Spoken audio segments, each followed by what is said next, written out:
안녕하십니까, 라오케알입니다. 오늘은 니체의 초월자 네 번째 챕터 끝까지 버티는 자가 결국 이긴다 라는 내용을 가지고 라오스와 접목해 보도록 하겠습니다.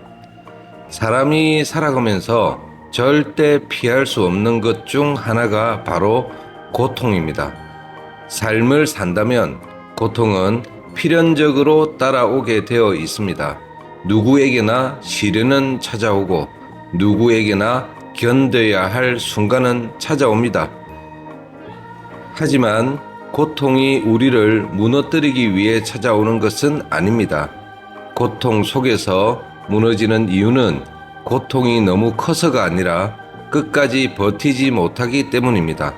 물론 버틴다는 것은 쉬운 일이 아닙니다. 말처럼 쉬운 일이 절대 아닙니다. 큰 인내가 필요하고 때로는 자신의 한계를 넘어서는 끈기가 필요합니다. 서양 철학자인 니체도 고통을 대하는 태도를 나무에 빗대어 설명합니다. 폭풍우가 몰아치면 잔가지들은 모두 부러지고 사라집니다. 그러나 땅에 깊이 뿌리를 내린 나무는 흔들림이 없습니다. 오히려 그런 폭풍을 견디며 더욱 단단해집니다. 이 대목을 읽다가 저는 문득 조선의 용비어천가가 떠올랐습니다. 뿌리 깊은 나무는 바람에 아니 흔들림으로 꽃 좋고 열매 만나니 샘이 깊은 물은 가뭄에 아니 그침으로 내를 이루어 바다에 가나니. 시대를 뛰어넘어 동양과 서양이 결국 같은 이야기를 하고 있다는 생각이 들었습니다. 시련에 대해서 인내를 가지고 끝까지 버틴 자만이 결국 살아남는다는 것입니다. 사실 우리 한국 사람들은 이런 이야기를 굳이 설명하지 않아도 될 정도로 익숙한 내용입니다. 직간접적으로 수도 없이 들었고 또 실제로 체험하기도 했습니다. 참고 견디고 인내하는 것, 어쩌면 그것은 우리 한민족의 기본 소양이라고까지 말할 수 있을 것입니다.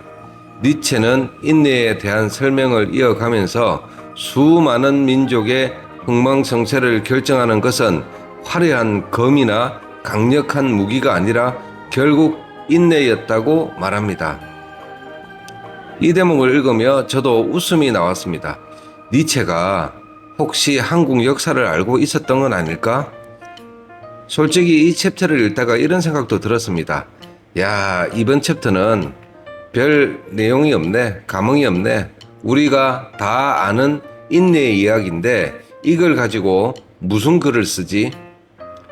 그런데 계속 읽다 보니 제 눈에 딱 들어온 단어가 하나 있었습니다. 바로 존엄이라는 단어였습니다. 존엄. 우리가 일상생활에서 자주 사용하는 단어는 아닙니다. 우리나라 위쪽 동네에서 가끔씩 쓰는 단어죠. 뜻은 알 것 같지만 막상 정확하게 설명하려고 하면 쉽지 않은 단어이기도 합니다. 그래서 검색을 해봤습니다.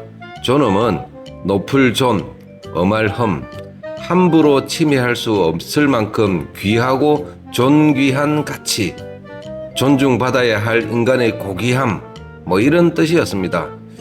그리고 이 단어를 보는 순간 이상하게도 라오스에 오는 많은 한국 사람들이 떠올랐습니다.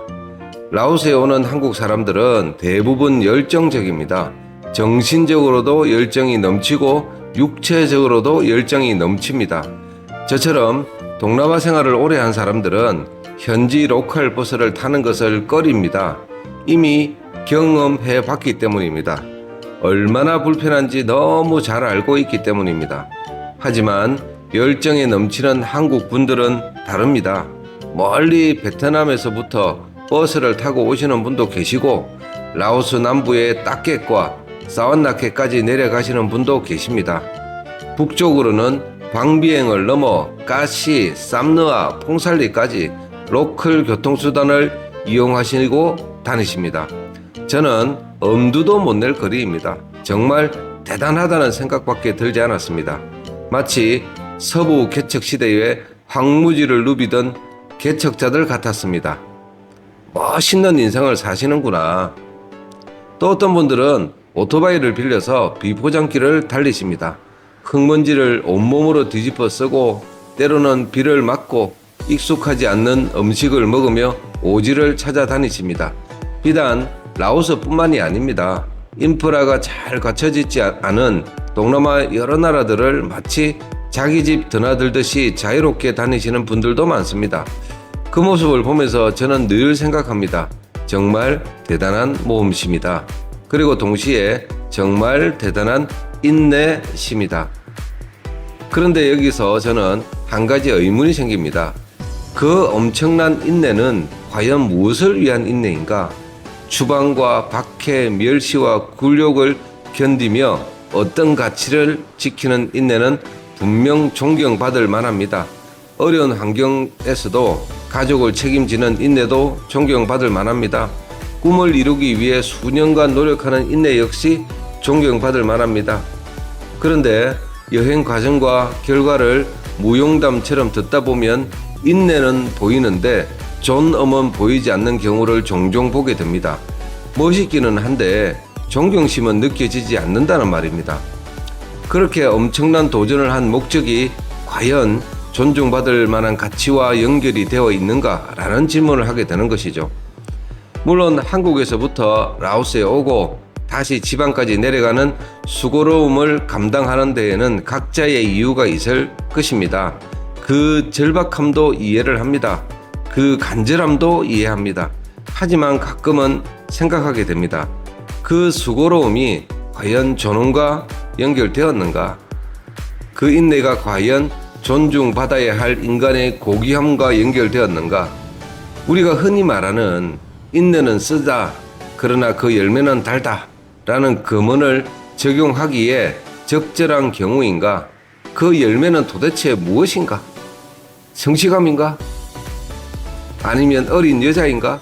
라는 생각이 들기도 합니다. 한국 남자의 원초적인 욕망을 해결하기 위한 행동이 과연 존중받아야 할 인간의 고귀함인가?